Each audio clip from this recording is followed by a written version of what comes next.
반갑습니다. 사주마케팅TV의 박종현입니다. 오늘 제가 오전에는 종합검진을 받기 위해서 강남의 큰 병원에 댕겨왔는데요. 오늘은 일간의 특정 오행이 과하고 많고에 따라서 그것이 오장육부에 어떤 영향을 미치는지 살펴볼까 합니다. 일간이라고 하는 것은 이제 목화, 토금수 이렇게 5가지가 있는데요. 그 중에서 이제 음양으로 구분하면 총 이제 10개로 이제 구분이 되는 거죠. 그래서 목이 강할 때 또는 화가 강할 때 이런 거에 의해서 내 건강에 어떤 영향을 미치는지 이렇게 간략히 살펴보고자 합니다. 예를 들면 일간이 목일 때에 많고 강하다라고 하는 것은 사주 원국의 월지가 굉장히 중요한데요. 월지가 같은 오행이고 이 월지가 천간에 이제 투관되어 있는 상태에서 일지까지 같은 오행, 즉 비겁의 기운이 있을 때 우리는 목의 기운이 강하다 이렇게 얘기를 하는데요. 목의 기운이 강하면 오장육부에 어떤 영향을 미칠까요? 땅이라고 하는 토가 반드시 극파가 되기 때문에 토의 문제가 생기는 거고요. 그리고 이제 목이 많으니까 금이라고 하는 관성이 무력화되는 그런 성향도 있습니다. 또 목이 강하니까 수의 기운이 그만큼 고갈되는 또 그런 문제가 발생이 되고요. 그리고 목이라고 하는 기운이 강할 때 그것이 화라고 하는 식상으로 유통이 되면은 큰 문제가 없는데 그렇지 못했을 때 바로 이 목병이 생긴다 이렇게 얘기할 수 있습니다. 자, 토라고 하는 것은 오장육부에 얘기한 비위를 얘기를 하는 건데요. 반드시 비위에 이제 문제가 생긴다 이렇게 볼 수 있고요. 관성이라고 하는 이제 금의 문제가 있다고 하는 것은 결국은 폐하고 대장에 문제가 생긴다 이런 얘기고요. 그다음에 이제 수생목 관계에서 목의 기운이 강하니까 수라고 하는 것은 신장과 방광을 의미하는데 목의 기운이 강할 때는 이 오장육부에 문제가 생긴다 이렇게 볼 수 있습니다. 그리고 이제 마지막으로 목이라고 하는 것은 간과 담을 의미하기 때문에 유통되지 않을 경우는 바로 이 목병에 문제가 생긴다 이렇게 볼 수 있습니다. 다음은 이제 화일간인데요. 똑같이 월지에 화가 있고 천간, 즉 월간에 투간된 상태에서 일지에 화를 보고 있다. 다시 말해서 비겁 성향이 강하다 이렇게 볼 수 있는데요. 화의 기운이 강한 사람들은 어떤 문제가 있죠? 바로 재성이라는 금이라고 하는 기운이 급파가 되는 거고, 그리고 또 수라고 하는 관성이 불의 기운이 강하니까 증발이 되겠죠. 또 상대적으로 화의 기운이 강하니까 목생하니까 목의 기운이 그만큼 또 고갈될 수밖에 없는 것이고, 또 화가 화생토 이렇게 유통이 되면은 큰 문제가 없는데 그렇지 못할 경우는 바로 화병이 생긴다 이렇게 볼 수가 있는데요. 자, 금이라고 하는 것은 뭐 아까도 말씀드렸습니다만 재성, 즉 그 폐와 대장에 이제 문제가 생긴다 이렇게 볼 수 있을 것 같습니다.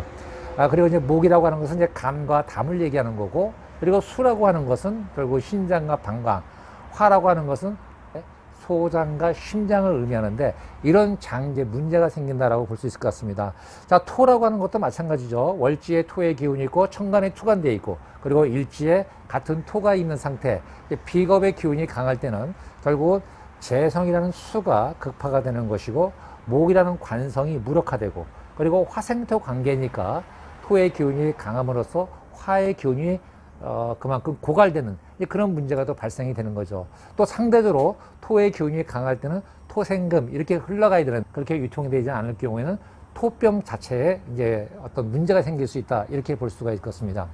다음은 이제 금의 기운이 이제 사주의 원국에 이제 많고 강할 때 마찬가지로 월지에 금왕절인 기운으로 태어난 그런 월지가 천간에 금의 기운이 투간되어 있고 또 일지에 바로 비겁인 같은 오행이 있는 상태에는 금금목이 되니까 목이 극파가 되는 것이고, 또 금의 입장에서 관성이 화니까 화가 그만큼 무력화된과 동시에 또 금의 기운이 강하면은 어떻습니까? 기운이 그만큼 무력화될 수밖에 없는 것이고, 또 금의 기운이 강하면서 그것이 금생수로 유통되지 않는다면 바로 금병이 생긴다 뭐 이렇게 말씀드릴 수 있을 것 같습니다. 마지막으로는 수인데요. 자, 수의 기운은 계절적으로 보면은 제철이 바로 겨울이죠. 자, 겨울에 태어난 수가 천간에 수가 투간되어 있고 일지에 수가 있는 상태, 수의 기운이 엄청 강하다 이렇게 볼 수가 있는데요. 자, 그렇다면은 수가 많으면 어떤 문제가 발생이 됩니까? 바로 화라고 하는 오장육부가 문제가 생길 수 있는 것이고요. 그 다음에 또 수가 많으면 토로 커버가 안 되니까 결국은 토라는 비위에 문제가 생긴다 이렇게 볼 수 있을 것 같습니다. 그리고 또 마찬가지로 수의 기운이 가면 금생수가 되니까 금의 기운이 그만큼 고갈됨으로써 나타나는 근병이 생길 수가 있는 것이고요. 그리고 수라고 하는 것이 수생목, 목생화 이렇게 흘러가야 되는데 수가 유통되지 않으면 바로 수병, 신장과 방광이라는 오장육부에 문제가 생긴다 이렇게 말씀드릴 수가 있을 것 같습니다. 자, 그렇다면 사주 원곡이 특정 오행으로 둘러싸이면 둘러싸일수록 그렇지 않은 사람에 비해서 오장육부에 건강상으로 문제가 있을 가능성이 높은데요.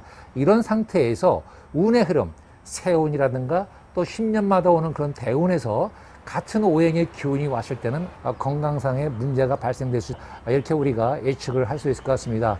자, 운의 흐름이라고 하는 것은 피할 수는 없습니다만은 태풍이 오는 걸 아는 거하고 모르는 거하고 대처의 방법에 있어서 그 피해를 굉장히 줄일 수 있는 것처럼 운의 흐름은 이미 정해져 있고 규칙적으로 흐르기 때문에 그것이 나한테 부정적으로 왔을 때는 충분하게 리스크를 최소화할 수 있는 방법이 있다는 것입니다. 그래서 그런 기운이 있을 때에 정기적으로 검진을 통해서 자신의 병의 취약 부분을 최소화시키시는 방법을 취하는 등을 통해서 그 태어날 때부터 취약한 오장육부를 문제가 좀 덜 될 수 있는 방법으로 관리가 됨으로써 자신의 건강 관리를 해 나갈 수 있다 이렇게 생각이 됩니다.